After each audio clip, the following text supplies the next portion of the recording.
It's the Full Court Press with Eric Frandsen and Jason Walker. Welcome back to the to the show that we're doing right now.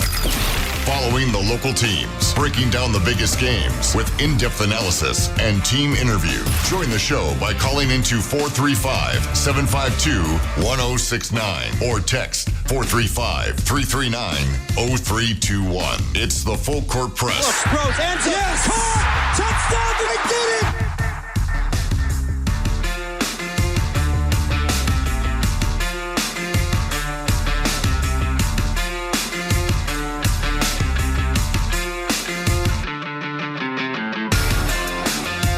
Welcome on in to the Full Court Press here on 106.9 FM, 1390 AM The Fan. Streaming online at 1069thefan.com and on the 1069 The Fan mobile app. And, of course, afterward on our podcast feed. You can find that on 1069thefan.com or wherever you get your podcasts. You can just search for myself or Eric or just the Full Court Press. No, it's not the most unique name in the world, but you can find us. It's not that hard. Different ways, multiple ways to find us. We're there.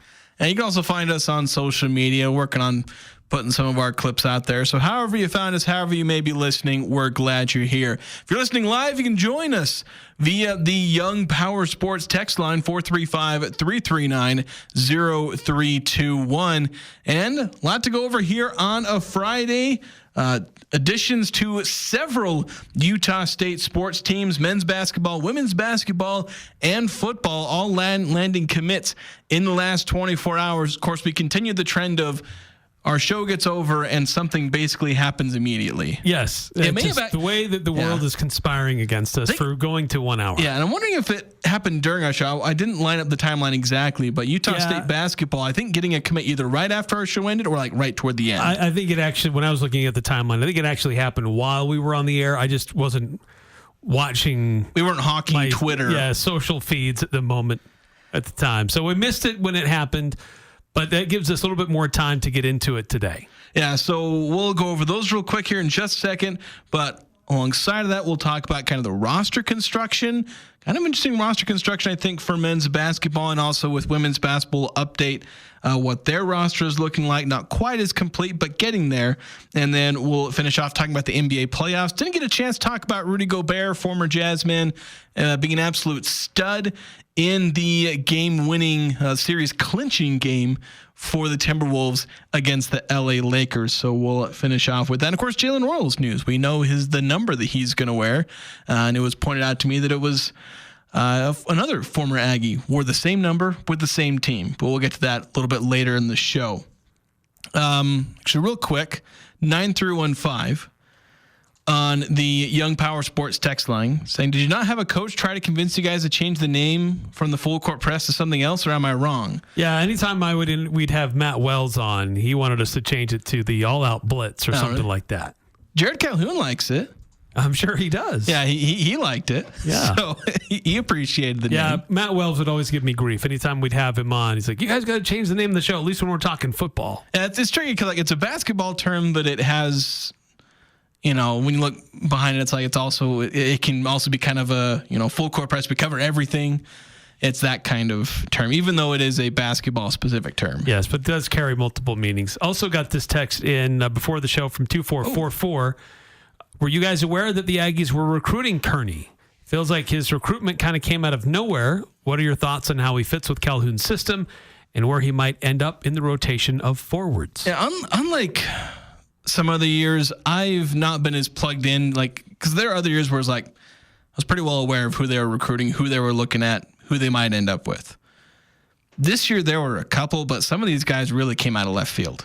Yeah, Luke Kearney, he's the 6'7" sophomore out of Air Force who put himself in the portal and took to social media last night to late yesterday afternoon to announce that he is committing to Utah State. Yeah, and to tell you how much I was kind of caught off guard, most of the sources I've been using for guys who are in the portal, most of those guys, like Verbal Commits and other places, didn't even realize that Luke Kearney was in the portal. But he was, and he'd announced that on his own social media. But yeah, and the last edition for Utah State in this transfer cycle, the portal's closed. We can't have any more last-minute additions. And this is now the 15th roster spot, so that's where the Aggies are going to stand. With them planning on opting into the house settlement, they'll be at 15 players. And to look at Kearney, just on the front of it, obviously played at Air Force for 2 years, appeared in 53 games, started 22 games in his career, all of those last year. It was basically one of their main rotation guys, averaged 27 minutes a game, averaged just under 9 points a game, just under 3 rebounds a game, and just under 1 assist per game. Shot about 39% in the field, from the field overall. Not a very enticing percentage, although a lot of that is that most of his shots were from 3. He actually had a half-decent percentage on 2-pointers, but most of his attempts were 3-pointers, and he shot about 33% from 3. So, guy with decent size, 6'7". I've seen his weight range anywhere from 205 to 215 pounds. Not sure which is true. It's depending on the day. Yeah, it just what he had for breakfast. Depends on the day, how much he's eating that day, whether or not he's wearing the ankle weights. But yeah, a guy with decent size, decent athleticism. He made a step forward. Like, all of his percentages are up from last year. I guess his free throw percentage technically went slightly down, went from 84.6% to 83.9%. A catastrophic drop, Eric. Terrible. But basically everything for him went up. His production went up. His efficiency pretty much went up. So this is an up-and-coming forward. I don't know if this is, I wouldn't call this a home run addition, but this is a good addition. Like, this is a guy who's going to provide you depth. He's going to provide length, which is something that the Aggies are clearly trying to add on that, in the wing. Talk about how much length they're adding or they're not adding in, with their bigs, but they are looking for length all across, 1 through 4, essentially. They want much more length with their shooting guards and small forwards and power forwards, something they really lacked last year, and they're trying to address this year. And the zone defense works a lot better when you have a bunch of guys like Luke Kearney. You got a 6'7" in Kearney. You got Kingston Tosi coming in. He's 6'7". Adlin Elliman, 6'9". Bring in MJ Collins. He's 6'5". Gary you already Clark. have Tucker Anderson. Yeah, Tucker Anderson at 6'9". You got Gary Clark's 6'8", 6'9" on the front court. So you've got 6'4" point guards and Drake Allen and Jordy Barnes. Like, they're trying to stack as much length on this team. I know they don't have like a 7-footer or a bunch of 6'10", 7-foot guys, but all along the perimeter, they're going to have a lot of length. And so you can clearly see that recruiting emphasis and trying to build a roster that has a lot of versatile length across a bunch of different positions. And Kearney, again, is just another addition to that, and somebody who can add depth and skill at that forward position, maybe even play a little bit of power forward. Yeah, I don't know that this, if Coach Calhoun and his staff addressed the need that he kept bringing up in his post-game press conferences at the end of the regular season in the conference tournament. But this team did get more length at a lot of different positions. They didn't get like a dominant big man. I don't know that you can look at this roster now and say, Utah State got a center that can really do some damage in the paint. But I think Clark does some of the things that they were looking for that they didn't really effectively have, at least consistently have. And I think that some of the other things that they've done with this roster is get longer everywhere else. And so they at the end, they traded Isaac Davis for Luke Kearney. I would have loved to still have Isaac Davis, but he's gone. They didn't replace him for a similar position. They went out and got another wing player, guy who could play forward, small forward, or big guard. But I'm okay with it, actually, because of some of the other guys that they have on the roster. They may be a little bit undersized if they face a team that's got a really dominant center or really dominant power forward. But I think that they can make up for it with all the other things that they have on their roster. Yeah, and that was the thing that surprised me the most about Kearney being the recruit, is I thought they were going to go like for like when they lost Isaac Davis in the portal last minute. It's like, okay, they're going to go out there and they're going to find another big. Now, it could have been, you could have gone out there to try and find some other 6'11", 7-footer. Or they could have found somebody similar to the mold of bigs that Calhoun seems to be going after, because he's got Carson Templin, David Weezy, who he's bringing in, and then obviously guys like Gary Clark and Zach Keller, guys who aren't top end length or size at center, but can be versatile and can fit the defensive scheme that they have. But the fact they went out and got a combo forward, again, a small forward, power forward type. That's who they ended up going with. And again, if that's the goal for Calhoun, I think it can work. I think when you add a ton more length, I think the zone defense ends up working better. Because, it's not a defense that's built to just match up guys mano a mano with, match up this point guard to this guy, match up your big against theirs in the post. That's not what it's built to do. So you're not having any one of these guys, Carson Templin or Zach Keller or Gary Clark. They're not meant to go solo against an opposing 7-footer. It's built to clog the paint with multiple guys.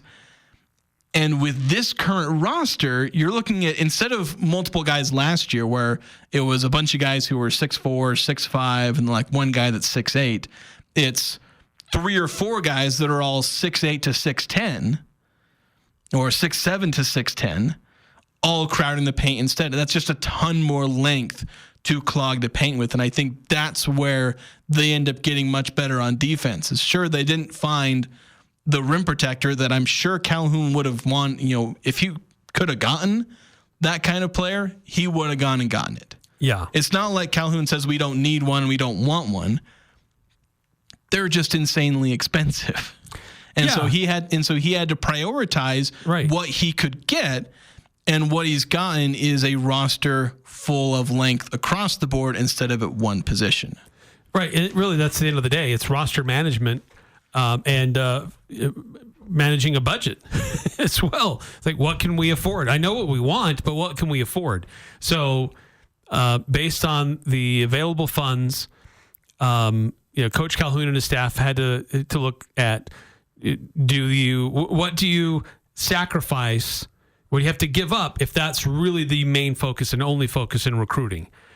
Or can we get something a little bit less and manage the roster in other ways to still have a well-rounded team in most other ways? We may be giving up this, but we're bolstering us in these other areas that can make up for that maybe loss. And so that's something that I'm really looking forward to seeing is, does this work? Because I can see the logical through line of what Calhoun is building with this roster. And I can see, okay, this can work. On paper, I think this works. But I also want to see, does it work? Can you make it work with this style of roster? Mind you, we've seen teams that are smaller have success. I mean, how many of Stu Morrill's teams had top end length? They were full of guys that were playing power forward and center that were all of 6'8". Yeah. Or even shorter at times. And they managed to make things work. Mind you, they struggled when it came to NCAA tournament success. And maybe that's where the shortcoming of this kind of roster building could end up being. Like, what happens when you go face the power conference team that has a 7'2", guy on their roster? What do you do then? The end of the line's got to come somewhere. So maybe that's when it happens. But I really want to see if this kind of system can work. Can you make this work where you just stack a bunch of 6'7", 6'8" guys, a bunch of guys that have skill, a bunch of guys that should be able to shoot 3-pointers, a bunch of whom can dribble the ball? Like, you look at guys like Gary Clark and Zach Keller, sure, they're their centers, but they can put the ball on the deck and drive the basket. They've got skill. And so you have a bunch of guys who can all dribble, who should all be able to pass, who should all be able to shoot for the most part. There's only like 2 guys I look at on the roster next year as just expected non-shooters, David Weezy and Carson Templin. Everyone else I expect to at least be able to decently shoot the 3. So that's going to be an interesting combination of skills and, again, length on the wing. And we'll see if that bothers a bunch of teams. Will that bother teams more when they run this zone defense than it did when they were running a bunch of guys who were 6'4"? And so that's going to be the great experiment of this next season, this 2025-26 season. Does this type of roster work? Because if it does, Calhoun can lean into it. And he's got a bunch of guys who could still be coming back for yet another year, because he'll have, again, Adlin Ellman and Kingston Tosi and Braden Bowe and all these guys, they're all freshmen. You got guys like Tucker Anderson, Luke Kearney, they're all, juniors. And Mason Falseven can be back for another year, and Carson Templin back for another year, and David Weezy and all these other guys, Jordy Barnes. A lot of these guys can stick around, so you can still lean into that, because a lot of this length they're bringing in has multiple years of eligibility, so long as you can hang on to it, because NIL and whatnot. Yeah. But so that's the thing I'm now looking forward to, is just how much, how far can you go with this style of roster, where college sports, more so than the NBA, which has really leaned into the wings, and your centers are usually there to just make sure you can rim protect and rebound, where superstar centers don't really take you a long way in NBA. They can take you a long way in college sports, which is something that I've kind of had to learn. Yeah. I've been like, you don't need post scoring. And it's like, well, in college sports, you do. In college, it's still very much relevant. Yeah, it's still a relevant thing. So Utah State is still kind of leaning away from having post scoring. They basically have one guy on the roster who I would say is a good post scorer, has Gary Clark. Basically, all of their other bigs, like Zach Keller's not a post scorer at all. Carson Templin, I think, is developing that, but we got to see him take some big steps forward. And David Weezy's a freshman. No clue if he's going to be able to be a post scorer as a true freshman. So they're leaning away from having a post scorer yet again in favor of a team full of skill, guys that can move around the court, shoot 3-pointers, and attack the rim as guards. So that's going to be the great experiment of 2025-26. Because a lot of other teams in the Mountain West, they're all pretty much getting their, big center. And the Aggies are kind of leaning away from that. Yeah, but it's just, can they be active, right? Can they, if that big center of the opposing team can't get the ball, then how effective is he, right? And so if you can attack your opponents in other ways and try to prevent that center opposing big guy from getting the ball, then you're winning a lot of those matches. But look, with Luke Kearney, the Aggies, they get bigger on the wings. They add more depth to those positions. Another experienced player in the Mountain West, somebody who clearly has shown he's making strides and improvements from his freshman year to his sophomore year. What can he bring to Utah State next year? Because he'll be on a good team. He'll be on with good coaches who know how to develop players. He was not on a good team last year. He got a lot of playing time because there really wasn't much else there at Air Force. So he'll have to fight for playing time and for his position, because it's there's a lot of other guys there at that same position. So that's good competition for Utah State. It can only make the team better. Yeah, it definitely want. I want to touch on something where you mentioned like the opposing their bigs, they're 7-footers. Like if they aren't able to get those rebounds or go after the ball, how useful are they? And it reminds me of how much college sports, despite the fact that a lot of times you try and have those big centers, there are so many teams that get around not having those big centers by going small. And it often forces a ton of teams to go small as well. Like how many rosters do you see have that 6'11", 7-footer, but he doesn't play any minutes? It's because usually he can't handle going against smaller lineups. Teams that are playing 4-guard lineups. Teams that are playing small ball centers. Like, look how many times the last, 5 or 6 years the Aggies have played a small ball center over their traditional 6'11", 7-footer. Like, you had Trevin Dorius, who started just about every game he played in his final year at Utah State, and he played fewer minutes than Dan Akin.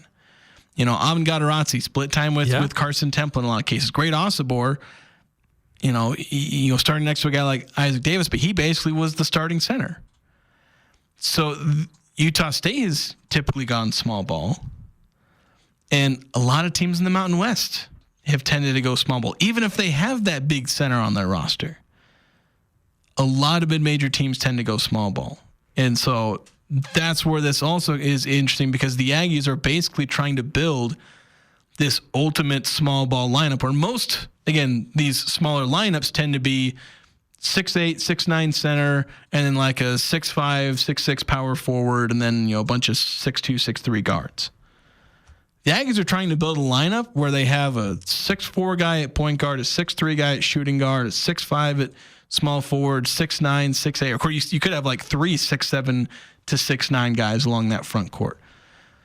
So they're trying to add length at positions where a lot of teams don't have length. Right, and that 6'7", 6'5", 6'7", if you've got to even up to 6'8", we'll just say that 6'5" to 6'8" range, that is often where you can find the most dynamic, more difficult players to guard, but also you can be the most dangerous and most effective for teams, because you can, with those players, they can rotate through so many different positions and affect the game at so many different places on the court. And Utah State has got even more of those guys now to draw from if they need to. Yeah. So it's not the traditional way to build a lineup, and it's not the way that some teams are leaning into, where they're trying to spend as much money as they can to land a big. But the Aggies have built a roster where they have talented guards, they have length on the wing, and they got some bigs to go out there and hit somebody and rebound. Yes. So we'll keep an eye on it. We'll talk a little bit more about potential, starting lineups, different lineups they can run. That's something I'm going to dig my teeth into, is different lineup combinations, different ideas. So we'll have that in coming shows, probably starting next week, because that's when I'm going to start looking at it. We got to take a break here. We didn't get a chance yet to talk about some of the other additions for Utah State. One in women's basketball, they're adding a player on the wing themselves. And then Utah State football adding, I believe, a high school recruit. So we'll talk about those coming up next here on the Full Court Press. Rely now on a York Affinity Premium Comfort System to keep your home cool and comfortable. The new Affinity systems are smarter and more connected and more efficient than ever before. And you can cut your energy costs by as much as 50%. Call Advanced Heating and Air Conditioning, your local York dealer, to schedule a free system evaluation. Advanced Heating and Air Conditioning showroom is west of DI and online at advancedheating-ac.com. We're not comfortable until you are. Advanced Heating and Air.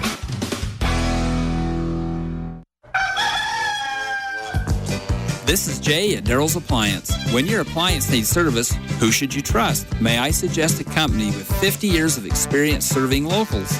A company with factory-trained technicians with over 100 years of combined experience? A company that stocks thousands of parts to service your appliance? That's Daryl's Appliance. When you need your appliance repaired right, quickly, think Daryl's, west on Airport Road, open until 6 p.m. on weekdays, 5 on Saturday. When grid failures and severe weather cause power outages, your business might take a hit, or at home, you could lose your refrigerated food storage. Generac Standby Power Solutions help ensure an uninterrupted power supply. Generac is the #1 brand of standby generators. Get yours today from Golden Spike Electric, your trusted source for safety and security. Golden Spike Electric, powering your peace of mind. Online at gsegenerators.com or call 257-3016. They also service other models. When you think about Mom, what you see is dependable, always there when you need her, understanding, caring, and definitely forgiving. She takes care of the kids, cooks, cleans, grocery shops, clipping the coupons to stretch your dollars further. She is an accountant, chauffeur, a tutor, a counselor, and sometimes a referee. She is a hands-on, micromanaging CEO of the house, who in some cases also has a second job. This Mother's Day, get her something special at Jerrick's Fine Jewelry in Logan. Make it special, make it Jerrick's. When it comes to home care, it's important to know you have a choice. If you or a loved one is in need of hospice or home health services, remember that Primrose Home Care and Hospice believes in treating the patient as well as the problem. We work directly with you and your doctor to create a health plan that's catered to your needs. Our team is devoted to providing options in the freedom and safety of your own home. Visit us at primrosecare.com or call to schedule a free consultation. Primrose Home Care and Hospice, your local hospice and home health provider since 2006. It's the Full Court Press with Eric Frandsen and Jason Walker.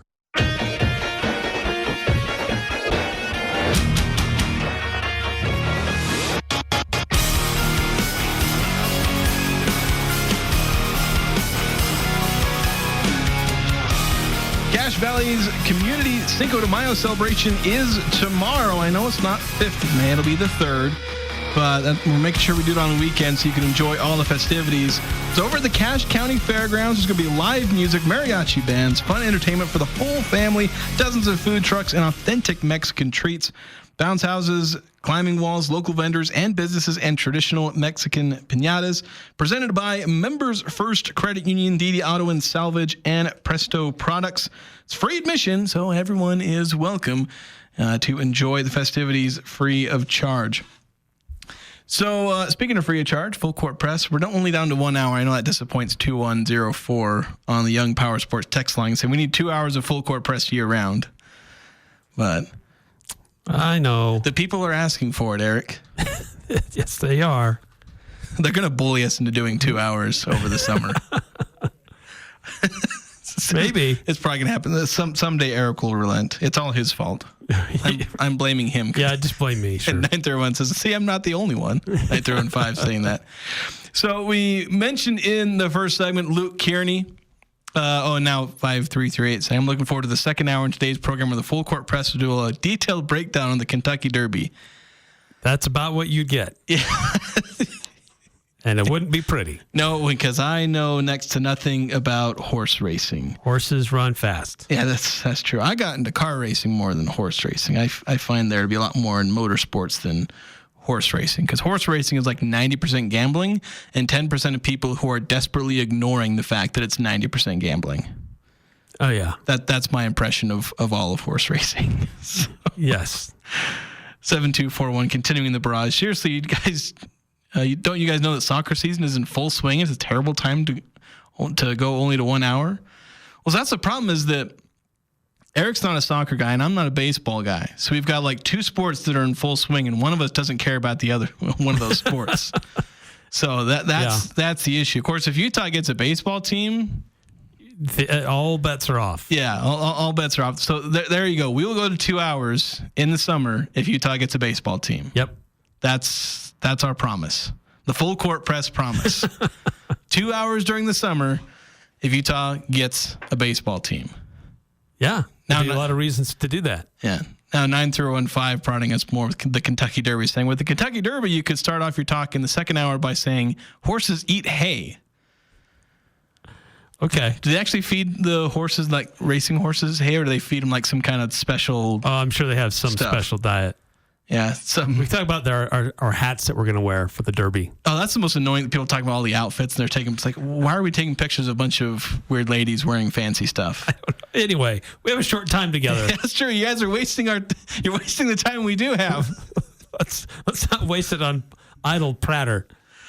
So we talked about Luke Kearney, his addition, then kind of the roster composition where Utah State really leaning in on basically getting as much 6'8", 6'7" wings as they possibly can, both through through incoming freshmen, where they've got 3 players of 6'7" or taller that are coming in as freshmen, and then they're adding another 3 or 4 through the transfer portal through Luke Kearney, and Jay Collins is 6'5", but then Gary Clark at 6'8" or 6'9", and then Zach Keller at 6'10". So yeah, they're adding that bunch of length. We want to talk about another addition for Utah State, and that's on the women's basketball side. They're a team that's they've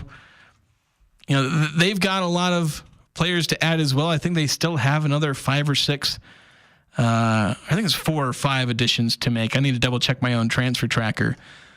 Open spots that they have yet to fill. Now, I believe they have some incoming players that haven't been announced yet, but they did announce one signing today, and that's Karyn Sanford, who comes by way of Tarleton State. Spent a couple of years there, and this past year played about 14 minutes a game, averaged 4.2 rebounds, 1.8 assists, shot about 30% from 3, I believe. And so she's 6 foot. They call her 6 foot guard, but that's kind of more of a shooting guard, small forward height for women's basketball, where they've been adding a bunch of guards who are in that 5'9", 5'10". So that's your point guards and shooting guards. They've got some incoming players there. They've also got Elise Livingston, obviously at that position as well. So I know Wes Brooks has been recruiting that guard line pretty hard to try and build a high-level, group of guards that can, because guards tend to carry college basketball teams. Guards, and then if you can find a good post to anchor the post. And so I know Wes Brooks has been recruiting those two spots hard, but, we just finished talking about Utah State and the men's team trying to get talent on the wings. I think that's where they've landed here is, I know it's not a flashy recruit, but it's someone who can bring some talent and some experience because Karyn Sanford's going into her senior year. You're going to add some talent and experience on the wing to help balance out the roster. So you've got some go-between, something in between, your guards and your centers. Yeah, she last year, over her career, I should say, 54 games played, 7 starts. Last year, averaged just barely over 4 points a game, just under 2 rebounds, shot about 35% from the floor, about 92% from the free throw line, originally from Norway, but not a volume scorer by any means, but she'll have opportunities at Utah State. And according to Coach Brooks, this is a player who can play multiple positions on the floor and believes that she can help his basketball team this upcoming season. Yeah, he's got a lot of, spots to fill at CIA. So this is now they'll have 10 players on the roster, with the addition of Sanford. So they've got another 5 spots to fill. They have some incoming players like Macy Brown's, Alia Gales. I'm actually 100% sure how to say her first name. I never checked a double. Aaliyah, is that what it is? I never double checked a pronunciation guide. But, Aaliyah Gales, where she's, former 5-star recruit, that's someone who could anchor your guard line along with Elise Livingston. You've got some decent incoming freshmen. You've got someone at that power forward position, Jamison Heaton, who was pretty solid last year. Still have Sophie Sen at that, that 6'3" center. She had kind of an up and down season, partly because of injury.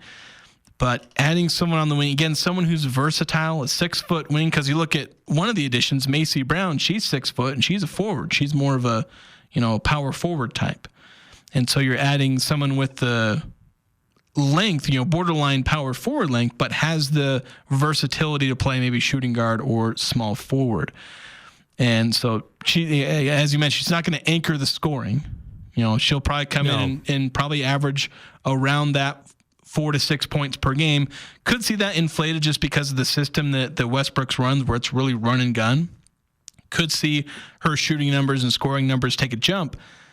But again, this is the kind of addition you're gonna see a lot of these where it's you're filling out the roster, filling it out with talent and experience. I don't know if Wes Brooks is going to lean as hard as he did into the youth movement last year because he had 6 freshmen. Yeah. And played a lot of them, and they all struggled. Yeah, trying to get a little bit more experience, a little more balance to his team. I know he has something in mind of an offensive and defensive style that he wants to run, but I know he's struggled to have the right athletes to execute that. And look, there's some growing pains as a head coach, too. Last year was his first year as a head coach. Now he's had a little bit more time to go through the recruiting cycle and understand what he has and what he needs, what he hopes to be able to accomplish now that he's gone through the Mountain West and what the talent level is there. So he's still trying to figure out what it means to compete and win in the Mountain West and trying to get a roster with versatility and mixing in some experience in there too is what he's really looking for. You can tell with some of these recent signings. And that is what I am looking forward to a bit is the veteran play. You're going to have Elise Livingston getting a year older. They're bringing in some more experienced transfers. They've got some more experience on the roster, adding, players going into her senior year through the transfer portal. I think they'll see more additions like that. So it'll be nice to see that there's still some youth and there's still some up and coming because, Macy Brown, she's coming out of her freshman year. Alia Gales is coming out of her, I think, sophomore year. Of course, she's been up and down her whole career. At least Livingston's still going to be a sophomore. So it's not like you're going from freshmen to a bunch of 5th, 6th year seniors. You're still seeing a blend of veterans and youth trying to not just sell out for one season, not selling out for the here and now, and also not selling out just completely for the future. We're just going to play a bunch of freshmen and hope it sticks. Trying to go for that balance, which, last year tried to go with the all freshmen, and that just didn't work. Live and learn.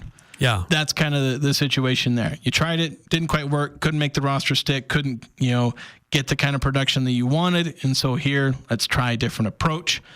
And that's what we're seeing out of Wes Brooks. And I hope he eventually makes it stick. Because, again, every coach, the last 2 or 3 coaches that have come in here have been dealt kind of a bad hand. It's like you're in a program where the margins for error as far as recruiting are, razor thin. If you make one recruiting mistake, it can sink your season. Because when you got a program like the women's basketball team where they've struggled so much, you've got to nail every recruit. You've got to nail every coaching decision. And so that's something that we're going to see if Wes Brooks, if he can make it work. I know he's working his tail off to try and make this work. And hopefully he gets a lucky break. Because that's honestly the biggest thing he needs. He just needs a lucky break. Yeah, the team showed signs of improvement at the end of the season. They were far more competitive in their games rather than just getting totally blown out and run off the floor. And that's what you hope to see, that continued improvement where you go from blowout losses to close losses, and then you start to get some close wins, and then you start to get in, to see that progression where you start to get more comfortable wins. But it takes a while, and it takes the correct kind of roster management, and that's what he's trying to put together with this upcoming roster for next year. So I want to get to one more thing, because the text line is starting to stack up. We have one more addition we want to talk about, and that was a high school recruit, Eric. I know you noticed this earlier. I was trying to find it popped right up on my feed.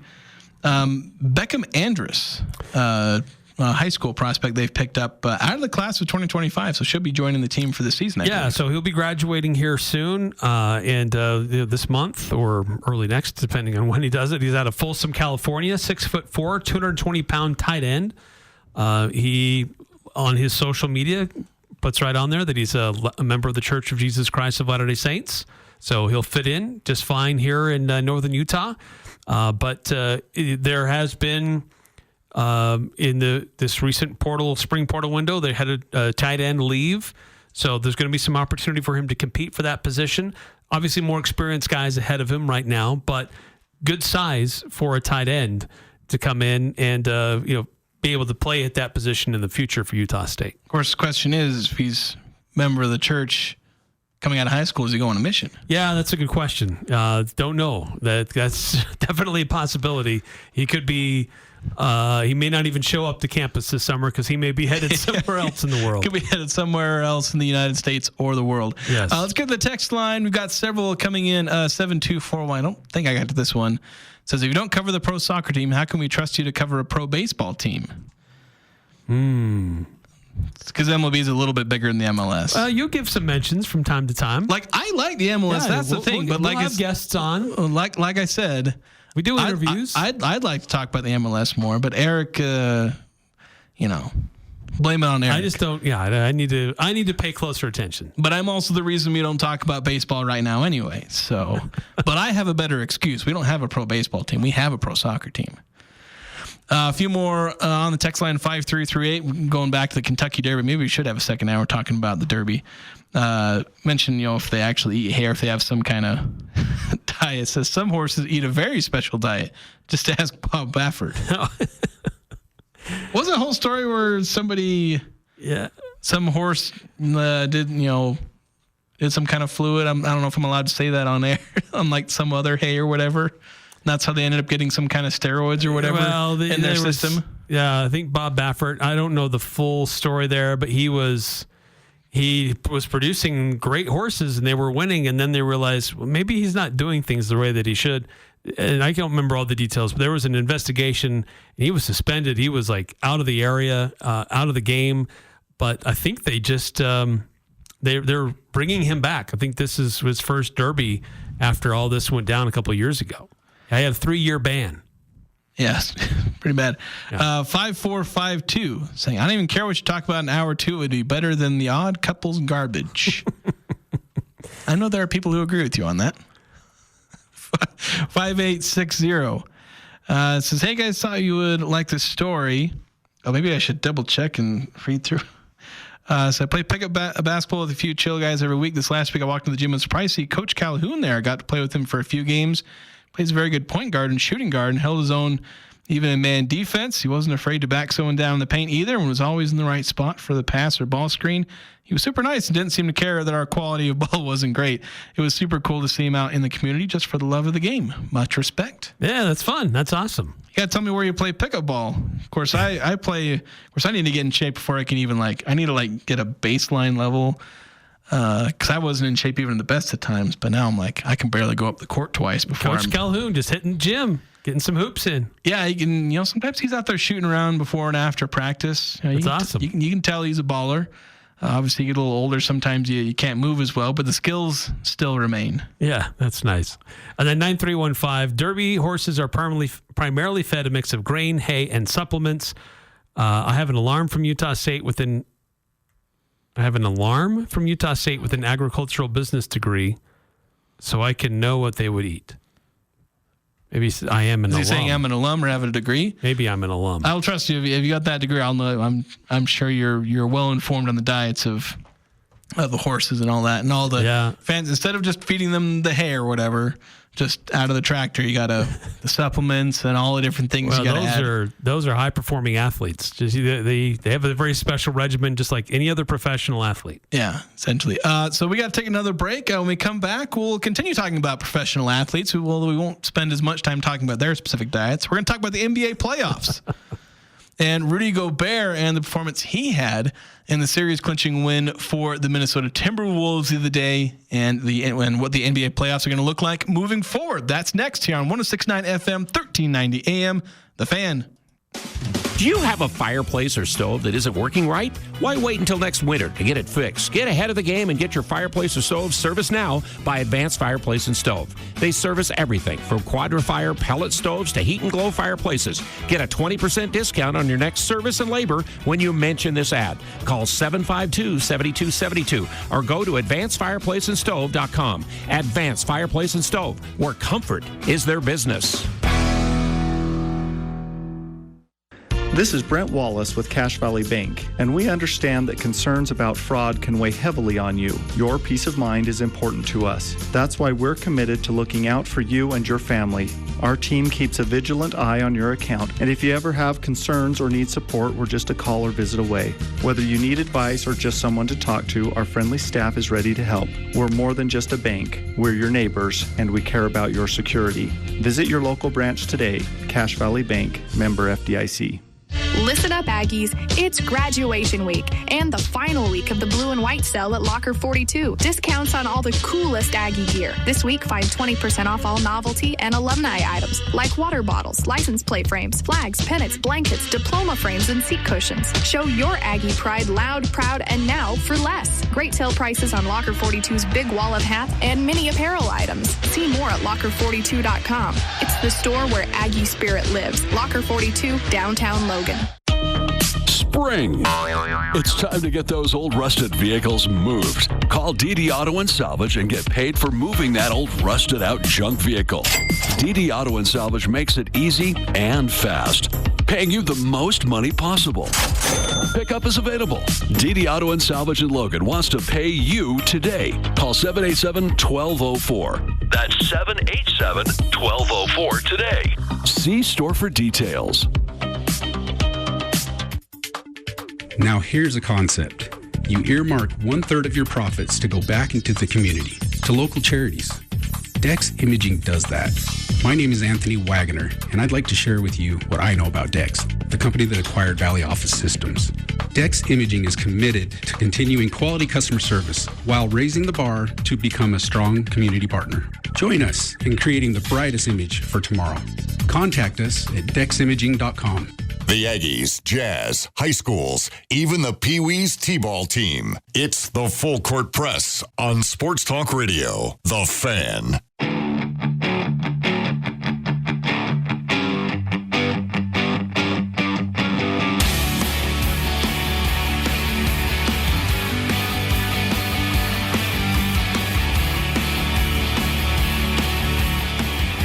Young Power Sports of Logan has a brand new service center that can handle any make, any model 100% of the time. The trained technicians know Can-Am, Kawasaki, KTM, Polaris, Sea-Doo, and more inside and out. They work with any brand any model, Young Power Sports of Logan has the tools and experience to keep your ride in peak condition. You can Google Power Sports Logan for Cache Valley's premier power sports service department. They also sponsor our text line, 435-339-0321. Now, Eric, let's get into the NBA playoffs. Didn't get as much time to talk about it yesterday, particularly what Rudy Gobert did. Where he had, 27 points and 25-ish rebounds, give or take. I think it might have been 23, but absolutely dominant performance on Wednesday. And what we had, 27 points, 24 rebounds, and what was ultimately a series-clinching win for the Timberwolves, 103-96, to win in 5 games over the LA Lakers. And I'm so happy for Rudy. I mean, what a great performance from him to watch some of those, particularly Shaquille O'Neal, eat crow, and just recognize Rudy. Rudy's been a great player for a long time. And what's frustrating is not everybody recognizes his impact on the court, because there's like this only one kind of mold that a dominant center can apparently fit in. But Rudy impacts the game in a lot of different ways. And it was great to watch him in those ways that other people seem to value, how a center can impact the game. But he did it in a lot of different ways, and fun to watch him play well. And I was happy for Minnesota. There's a lot of former Jazz guys on that roster, so it's kind of I've got some rooting interest to watch them play well. But particularly, because Anthony Edwards did not shoot well from outside. Nobody shot well from outside. But it was Rudy kind of anchoring that low post and grabbing rebounds and putbacks and just eviscerating the Lakers. Yeah, and I know there was a lot made of the Lakers and their lack of a good center. And a lot of people talking about, was it Mark Williams? I think it was the New Orleans center that they almost traded for, that they rescinded the trade of after it had been made essentially over a physical or something like that. But yeah, I remember hearing in an earlier game in this series, Charles Barkley was talking about how the Timberwolves were better with Gobert off the court because they could go smaller and have a guy like Naz Reid step out and hit 3-pointers because they were able to match the Lakers going small. And that's been a critique of Rudy Gobert for a while, is that he can't punish teams when they go small. I think the biggest thing, he's somewhat inconsistent at it. That's kind of thing is some days he just punishes the team really hard, and others he scores 8 points when the other team's playing a 6'8" forward, at center the whole game. Yeah, and that has been a good, honest, true criticism of his inability to punish teams if they go small. But the Timberwolves, it was smart coaching, and I don't think that what they did coaching wise has been given enough credit. The way that they really eliminated the Lakers in the series as the lower seeded team, and going against, my gosh, all the national media, especially those in the major markets. Lakers in 5. Who thought the Lakers were going to be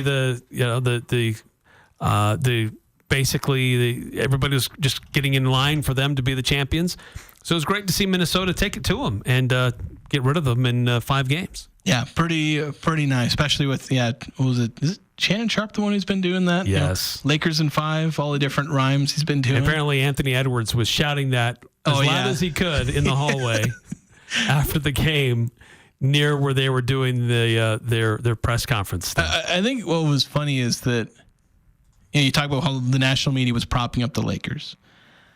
And somewhat deservedly, because they're a team that was able to earn the 3rd seed in the West. Granted, it was, the 7th or 6th seed in the West was 49 wins compared to the Lakers 50, but still they earned that 3 seed.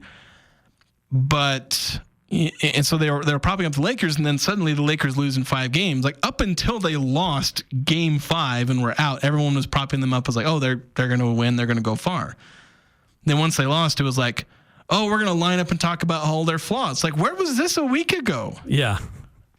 Where were all these flaws? It's revisionist history. It's just as frustrating hindsight is 2020. Everybody still talks about the Dallas Cowboys when they're talking about the NFL. They've not been relevant for decades. Yeah, but they still talk about them because they elicit a reaction. Yeah, and apparently people like to pay attention to them. Yeah. So, yeah, it was good to see. And I will say there's another side to this where some people are overreacting to Rudy Gobert, where like there was something on the Jazz, they got fleeced in the trade. They shouldn't have traded Rudy Gobert. And it was like, okay, he played good. He played really well. And we are genuinely happy because like I've been defending Gobert years after he's left, still defending him against people who just literally don't know ball and don't understand that Rudy Gobert is a good, impactful player. But because they watched 2 clips of Steph Curry cross over Rudy Gobert, that's their entire opinion of him. But let's not pretend that the Jazz got fleeced in the trade or that it was an objectively bad move. Right. That they traded Gobert. They had their reasons, and I still like them. Granted, I think there's still some healthy debate that can happen over the decision the Jazz made to tank, because that's not an easy thing to do. That's not always a fun thing to do. But that's a debate we can have another time. We're up against a break. Yeah. We got to do that. We'll talk a little bit more about the playoffs, some of the upcoming games. We've got a Game 7 happening, and we have a Game 6 happening tonight. We'll discuss that next here on the Full Court Press. Hi, this is Ashley with LSS Insurance. Medicare can seem complicated, but it doesn't have to be. Let us help. We'll answer all your questions and get you specific information that fits your needs. Medicare is not one size fits all. We'll help you find the right coverage for you. Call 752-9493. You can ignore the TV and the junk mail. We'll get you the exact information you need. We will help you access the benefits that are important to you. Call LSS Insurance at 752-9493. Happy Mother's Day to every mom and woman out there. You truly are amazing. At The Sportsman, we have amazing women who order amazing clothing and shoes for the mom in your life. Come in and let us help you find something that is truly unique from Birkenstock, Cool, the North Face, or Fjallraven. Now is a great time to buy an e-bike, or if you just need her bike tuned up for summer riding, we can help with that too. Happy Mother's Day from The Sportsman on Main Street in downtown Logan. Welcome, friend. Nice to see you again at The Sportsman.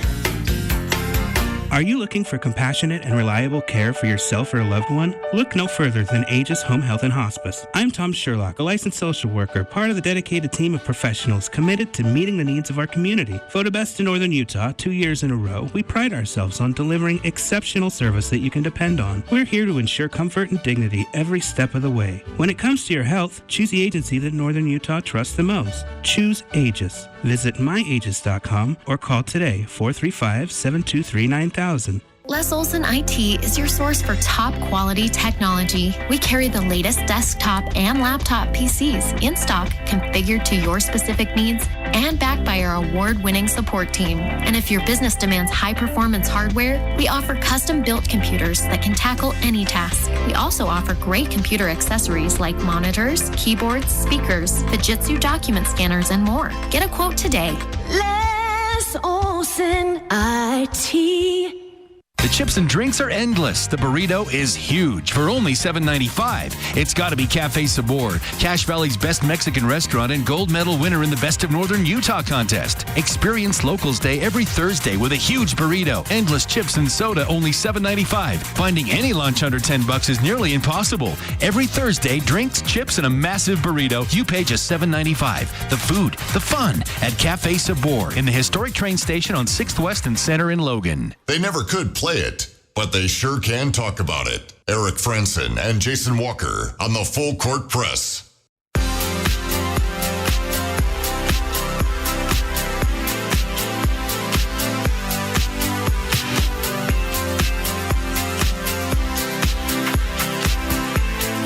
Spring is here, and it's time to get your machines moving in Napa Auto Parts. They've got everything you need. All the oil brands, Schaefer's, Amsoil, Mobil, Valvoline, Chevron, Royal Purple, and others.